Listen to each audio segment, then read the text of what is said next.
Well, Bill, here we are, the main event, the prestigious, and I use that word the way Fritz's uses retirement, $5,000 Battle Royal.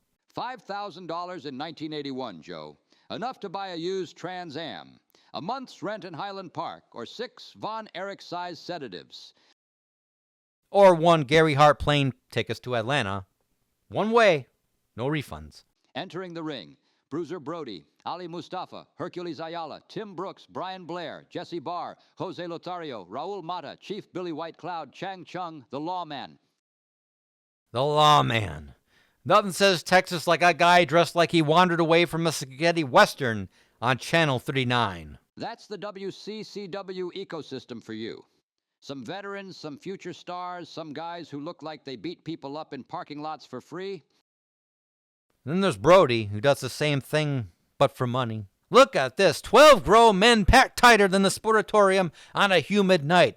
It already smells like Copenhagen and unwashed leather fringe. The referee hasn't even rung the bell, and Tim Brooks looks like he's trying to escape Waxahachie again. Ali Mustafa's in there too, still looking like a guy who wants to sell you gyros before he throws you out of the ring. And they're off. This battle royal starts exactly like every Texas Thanksgiving dinner. Everyone hitting each other while one guy screams in the corner. Brian Blair's in there, future Killer Bee. Here's still a larva. Well, hey, José Lothario's in there too. I mean, this guy has forgotten more wrestling holds than anyone in this ring ever learned, including the holds he taught Shawn Michaels 15 years from now. We are underway. Bodies everywhere. This looks like the crowd outside Texas Stadium where the beer line opened. Brody's throwing fists like he's settling a bar tab. Mustafa tries to form an alliance, but this isn't the United Nations. This is Dallas. Tim Brooks immediately tries to take a powder. Again.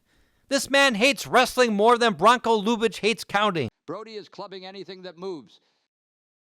He's like a tornado made out of elbows. Even the sandbags at ringside are trying to roll away. Billy White Cloud, over the top rope. Oh, call Sharman. He's done.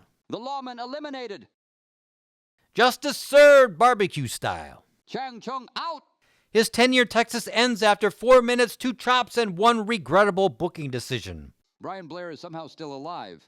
He's fighting for that $5,000 like it's gas money to get out of the territory. We're down to Brody, Blair, Ayala, and Lothario. José Lothario? What? Did everyone else eliminate themselves out of confusion? This is like when you forget a pot on the stove and somehow it didn't burn the house down. Seriously, Brody's in there throwing people like laundry and José's just vibing.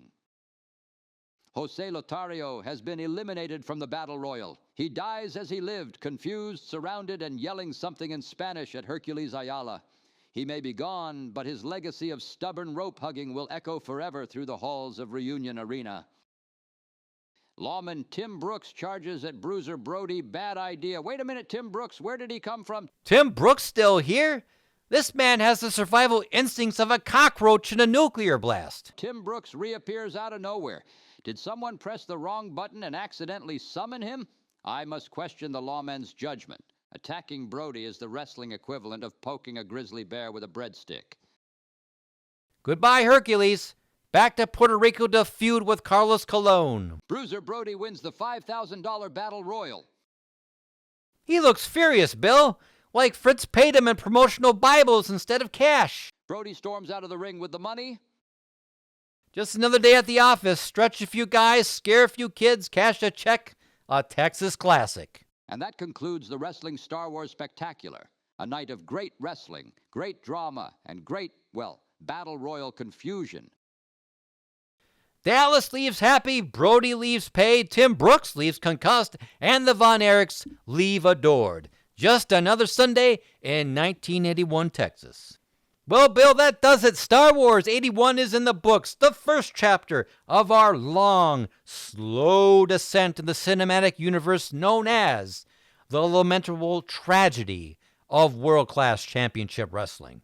Yes, Joe, tonight we witnessed something rare, a promotion before the storm, before the fame, before the pyro, before the endless parade of heartbreak, funerals, and poor life decisions.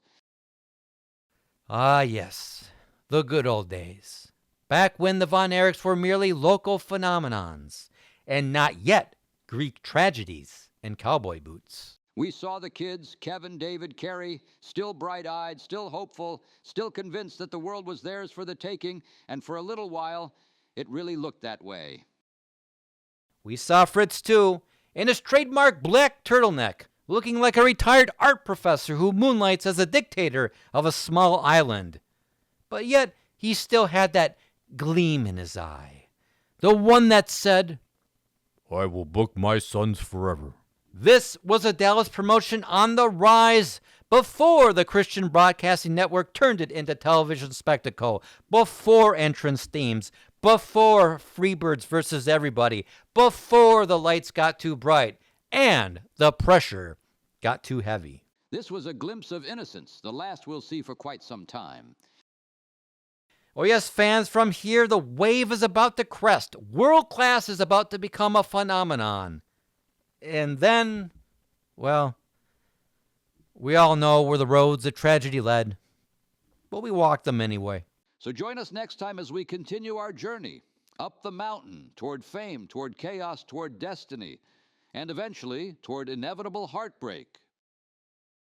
But for now, for tonight, we leave you in 1981, where the Von Erich boys still smile, the fans still scream, and the dream still feels real.